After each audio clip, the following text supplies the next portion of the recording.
చూసే ముందు ఒక లైక్ కొట్టి జైశ్రీరామ్ అని కామెంట్ చేయండి. పాల్గొన్న మాసంలో వచ్చే పౌర్ణమిని పాల్గొన పౌర్ణమి అని అంటారు. ఈ నెల మార్చి 14వ తేదీన శుక్రవారం నాడు పౌర్ణమి ఏర్పడబోతోంది. ఈ రోజున ఎన్నో శుభయోగాలు ఏర్పడబోతున్నాయి. ఈ రోజునే హోలీ పండుగను జరుపుకుంటారు. అలాగే లక్ష్మీ జయంతి వచ్చింది. పౌర్ణమి రోజునే లక్ష్మీదేవి జన్మించిన రోజు. లక్ష్మీదేవి జన్మించిన ఈ పౌర్ణమి శుక్రవారంతో కలిసి రావడం ఇంకా విశేషం. ఇలాంటి రోజు ఎన్నడూ రాలేదని, మళ్ళీ ఇలాంటి రోజులానే రాదని వేద పండితులు చెబుతున్నారు. కాబట్టి లక్ష్మీదేవి ఆశీర్వాదాన్ని సులభంగా పొందాలనుకునేవారు ఈ శక్తివంతమైన పౌర్ణమి రోజున లక్ష్మీదేవిని పూజించడం, కొన్ని శక్తివంతమైన పరిహారాలను పాటించడం చేస్తే మీ ఇంట్లో లక్ష్మీదేవి దిష్ట వేసుకుని కూర్చుంటుంది. మీ ఇల్లంతా సంపదలతో నిండిపోతుంది. ఇన్ని శుభయోగాలు ఉన్న పౌర్ణమి రోజున లక్ష్మీదేవిని ఎలా పూజించాలో ఈ వీడియోలో తెలుసుకుందాం. ముందుగా ఈ వీడియోకి ఒక లైక్ కొట్టి మన ఛానల్ని సబ్స్క్రైబ్ చేసుకోండి. లైక్ కొట్టడం మాత్రం అసలు మర్చిపోకండి. మార్చి 14 శుక్రవారం నాడు స్త్రీలు ఉదయాన్నే నిద్ర లేచి ఇల్లంతా శుభ్రం చేసుకుని ఇంట్లో దీపారాధన చేసుకోండి. ఈ పౌర్ణమి రోజున అనగా లక్ష్మీ జయంతి నాడు ఇంటి గడపలకు ఖచ్చితంగా పసుపు రాయాలి. ఈ ఇంటి కుంభం ఎంత నిండుగా ఉంటే మీ ఇంట్లోకి అంత ఐశ్వర్యం చేరుతుంది. అన్నిటికన్నా ముఖ్యంగా ఈ పౌర్ణమి రోజున ఇంటి ముందు అష్టదళ ముగ్గును వేసుకోవాలి.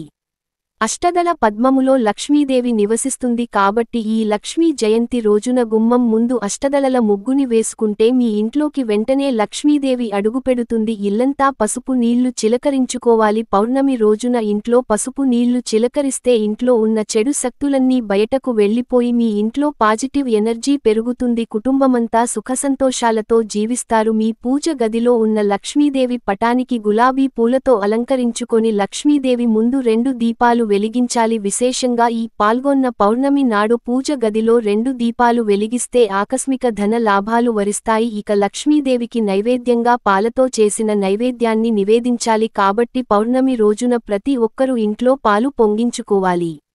ఈ రోజున ఎవరైతే ఇంట్లో పాలు పొంగిస్తారు అలాంటి ఇళ్లలో ధన ధాన్యాలకు లోటు ఉండదు. మీ ఇల్లంతా ధనంతో నిండిపోతుంది. అలాగే అరటి పండ్లు మరియు బెల్లం ముక్కను కూడా లక్ష్మీదేవికి నివేదించవచ్చు. ముఖ్యంగా ఈ రోజున ఇంట్లో పూజ చేసేటప్పుడు పూజ గదిలో అక్షింతలను పెట్టుకోండి. అక్షింతలకు ఎంతో దైవ శక్తి ఉంటుంది కాబట్టి ఇంట్లో పూజ పూర్తయిన తర్వాత అక్షింతలను తల పైన వేసుకుంటే లక్ష్మీదేవి సంపూర్ణ అనుగ్రహం లభిస్తుంది. ఈ పౌర్ణమి రోజున ఉదయం పూజ చేసి సాయంత్రం 4 దాటిన తర్వాత ఇంటి ముందు 2 దీపాలను వెలిగించాలి. ఈ దీపాల వెలుగు కాంతికి లక్ష్మీదేవి ఎంతో మురిసిపోయి మీ ఇంట్లోకి వెంటనే అడుగు పెడుతుంది. తులసి మొక్కని లక్ష్మీదేవి రూపంగా పోలుస్తారు.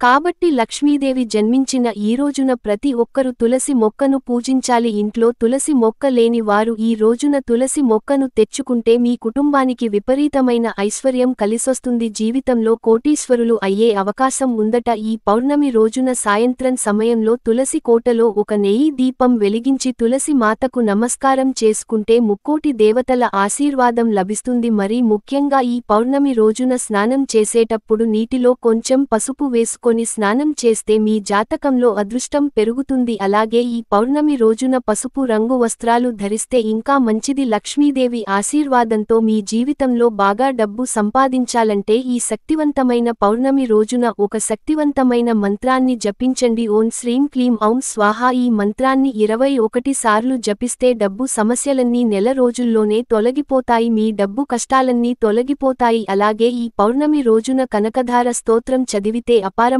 సంపదలు కలుగుతాయి.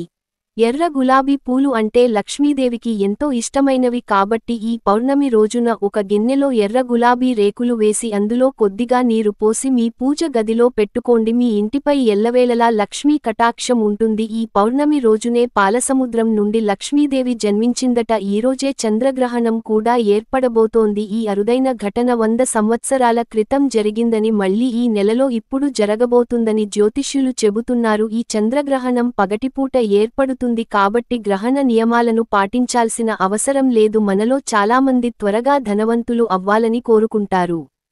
మన ఇంటిపై లక్ష్మీదేవి అనుగ్రహం ఉంటే చాలు, జీవితంలో గొప్ప స్థాయికి ఎదుగుతాము. కాబట్టి లక్ష్మీదేవి పుట్టిన ఈ పౌర్ణమి రోజున తులసి మొక్కను కానీ రావి చెట్టును కానీ ముట్టుకుంటే జన్మజన్మల దరిద్రమంతా తొలగిపోయి 7 తరాల ఐశ్వర్యం వరిస్తుందని నమ్మకం. నరక బాధలన్నీ తొలగిపోతాయి.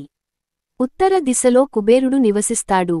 కుబేరుని అనుగ్రహంతో మీరు త్వరగా ధనవంతులు కావాలంటే ఈ పౌర్ణమి రోజున మీ ఇంటి ఉత్తర దిశ బోధపైన గంధంతో స్వస్తి గుర్తును గీయండి. విపరీతమైన డబ్బు కలిసొస్తుంది. శ్రీ మహావిష్ణువు భార్య లక్ష్మీదేవి. విష్ణువు ఎక్కడ ఉంటే అక్కడ లక్ష్మీదేవి ఉంటుంది. కాబట్టి ఈ పౌర్ణమి సందర్భంగా ఒక చిన్న తాబేలు విగ్రహాన్ని తెచ్చుకొని మీ పూజ గది ఉత్తర దిశలో పెట్టుకోండి. ఏ ఇంట్లో అయితే తాబేలు విగ్రహం ఉంటుందో ఆ ఇంట్లో లక్ష్మీదేవి కొలువై ఉంటుంది. తమలపాకులు ధనలక్ష్మిని ఆకర్షిస్తాయి. ఎంతో పవిత్రమైన ఈ పౌర్ణమి నాడు ఇంటి గుమ్మానికి తమలపాకులను కట్టుకోండి. ఇలా చేయడం ద్వారా అప్పుల సమస్యలన్నీ త్వరగా తీరిపోతాయి. ఇంటి ఆదాయం రెట్టింపు అవుతుంది. విశేషంగా ఈ పౌర్ణమి నాడు కళ్ళు ఉప్పునుకొని మీ ఇంటికి తెచ్చుకుంటే 7 తరాలు ఐశ్వర్యం మీ కుటుంబానికి లభిస్తుంది. ఇంట్లో డబ్బు కొరత లేకుండా ఉంటుంది. చాలామంది ఇళ్లలో దరిద్ర దేవత నివసిస్తుంది. మీ ఇంట్లో దరిద్ర దేవత ఉంటే కుటుంబమంతా అష్టకష్టాలను అనుభవిస్తారు. కాబట్టి ఈ పౌర్ణమి రోజున మీ ఇల్లంతా సాంబ్రాణి పొగను వేయండి. ఈ సాంబ్రాణి పొగ మీ ఇంట్లో ఉన్న దుష్టశక్తులను తరిమి కొట్టి మీ ఇంట్లోకి దైవశక్తులను ఆకర్షిస్తుంది. మీ ఇంట్లో ఎల్లప్పుడూ శ్రేయస్సు ఉంటుంది. ముఖ్యంగా ఈ పౌర్ణమి రోజున బీరువా తలుపులను శుభ్రంగా తుడిచి బీరువా పైన కుంకుమ బొట్లు పెట్టుకోండి. మీ ఇంట్లో లక్ష్మీదేవి స్థిర నివాసం ఉంటుంది. మీ పనులలో ఎలాంటి ఆటంకాలు లేకుండా మీ పనులన్నీ విజయవంతంగా పూర్తి అవ్వాలంటే పౌర్ణమి రోజున ఉపవాసం ఉండండి. పౌర్ణమి రోజున పొరపాటున కూడా మధ్యాహ్న సమయంలో నిద్రపోకూడదు.